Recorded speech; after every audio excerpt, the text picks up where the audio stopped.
Hey, what's up, guys? So today I want to talk about the differences between an ENTP and an ENFP. Um, there's not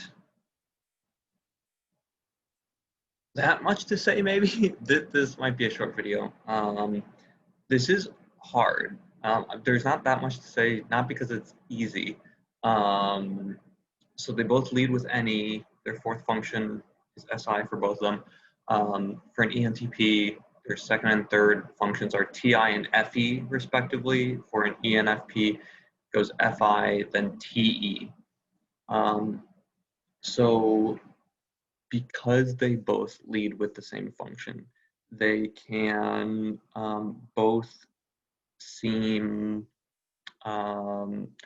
very similar. They can both be very like Enneagram 7-ish. A lot of both ENTPs and ENFPs are Enneagram 7s. Yeah, whatever. They're similar. They're not always easy to tell apart. This is hard. That being said, let's try to get into what I consider the primary difference, or at least the difference that's the easiest to tell from afar, which is social awareness. So I think ENTPs seem more socially aware than ENFPs. As counterintuitive as that may be, you may think, oh, the feeler type, that should be the type that's socially more aware. And I don't mean social competence. I mean, any given ENTP or ENFP can be the more socially competent one than the other. But I'm talking about something very specific here. And I want to, I want you to think about like showing PDA around your family. I think an ENFP is more likely to accidentally show PDA in front of their family with their significant other. Things like overstaying their welcome. I think an ENFP is more likely to accidentally overstay their welcome by virtue of just kind of not really thinking about that that you can overstay your welcome. Something like venting for too long can be an ENFP thing to do, also kind of accidentally. And these examples that I'm bringing up, what they have in common is that it's not just like obvious manners. Like these, I'm trying to give ambiguous scenarios where there's not clearly a right way to do it, right? I mean, if you're thinking about someone overstaying their welcome, there's not like, oh yeah, we started talking and then you came in and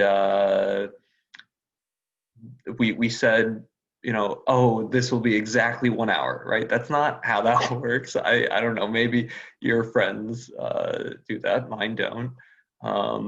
Right? People don't say, okay, this is exactly how this is going to work. You kind of play it by ear.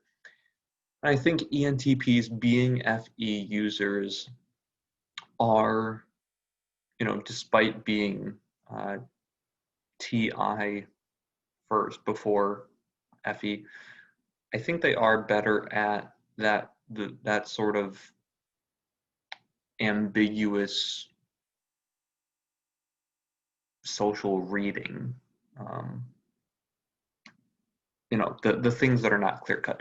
If it's clear cut, if it's just manners, just etiquette, anyone can learn that, right? You can whatever, you teach someone it, right? So I think that's the most apparent one. Yeah, is those ambiguous scenarios. I know one of the stereotypes for ENTPs is that they like to argue, um, and that and ENFPs they don't share that stereotype. Um, One of the important things that I want you to keep in mind if you are using that as a heuristic is that ENTP arguing is NE driven. It's driven by a perceiving function. It's not really about conclusivity. It's not about being right. Yeah, I'll state that claim. Um, it's about learning. It's about acquiring more information and um, figuring something out, just thinking through something out loud, kind of basically. Um, and it's not that ENFPs can't do that same sort of thing, that same sort of thinking out loud process. Um, the ENTP's process to some people feels more adversarial. Um, and I think that's just because it's TI digging into the precise truths, um, which you can do linguistically. Speaking of doing things linguistically, I think ENTPs are more likely um, to play semantics. This isn't necessarily true because anyone can have any belief. An ENTP and an ENFP can both believe, excuse me, they can both believe that semantics are bullshit, whatever, or they can both believe that, okay, semantics are important and we should be careful about them. But I think it's an ENTP's natural tendency to believe that semantics are something worth mucking about with. ENFPs less likely. They're ENFPs. It's maybe easier to convince them if they're up in the air about it. Easier to convince them that semantics don't matter. ENTPs maybe harder. The precise thing that I'm getting at here is tough because it overlaps with specific belief. And I'm not trying to say that ENTPs have one specific belief about semantics and ENFPs have a different one. I'm really just trying to get at that ENTPs seem more attracted to semantic games than ENFPs. Another one, and this is yeah, kind of controversial. You don't have to believe me about this one. But ENFP women, I have not seen the same thing in ENFP men. ENFP women tend to be, not necessarily, tend to be bisexual. Really not sure why that is. I don't know. It might be like an NEFI thing where they're trying to like see things from many perspectives and they're doing that in like a personal way, if that makes sense. I don't know. I can't account for it. It is not absolutely true. It is a trend. Um,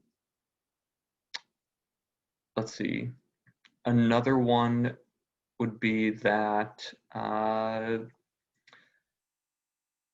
ENFPs, um,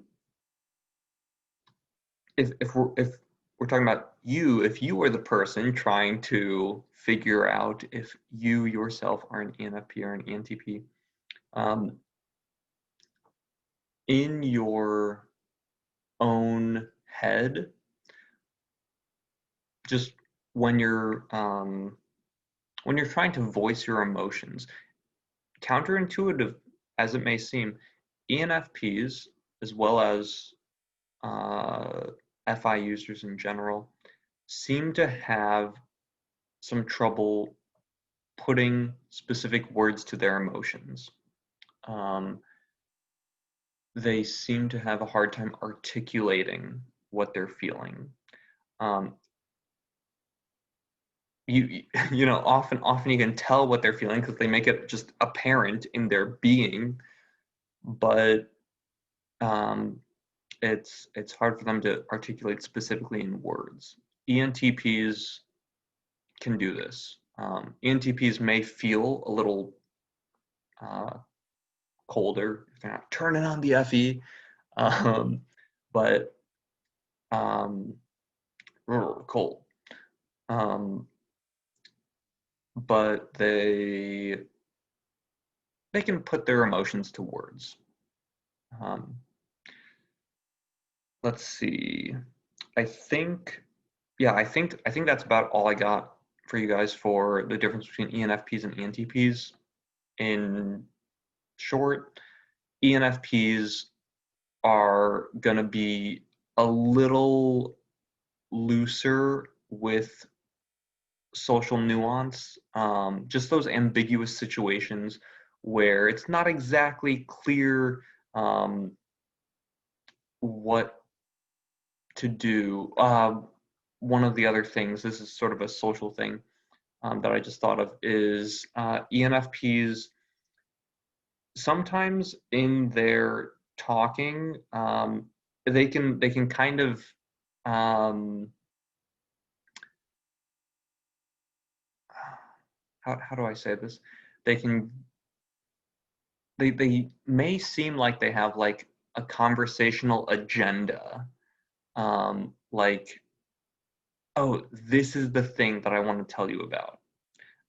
Oh, I'm really excited to tell you about this thing. Not that ENTPs can't like be excited to tell you something, um, but with ENFPs, uh, I think more often than not, you can tell they want to tell you about the new relationship that they got into, about their dog, about I don't know, whatever. Um, ENTPs, I think, are in terms of conversation topics a little more flexible. Um, yeah, ENTPs more. I was going to say socially flexible, but I think that's just because I just used the word flexible. Not necessarily socially flexible, but um, good at reading those little things and not overstepping their boundaries, unless they're like deliberately trying to. If you're deliberately trying to overstep your boundaries, that's one thing. But I think ENFPs are more likely to accidentally overstep their boundaries. Yep, that's all I got for you guys.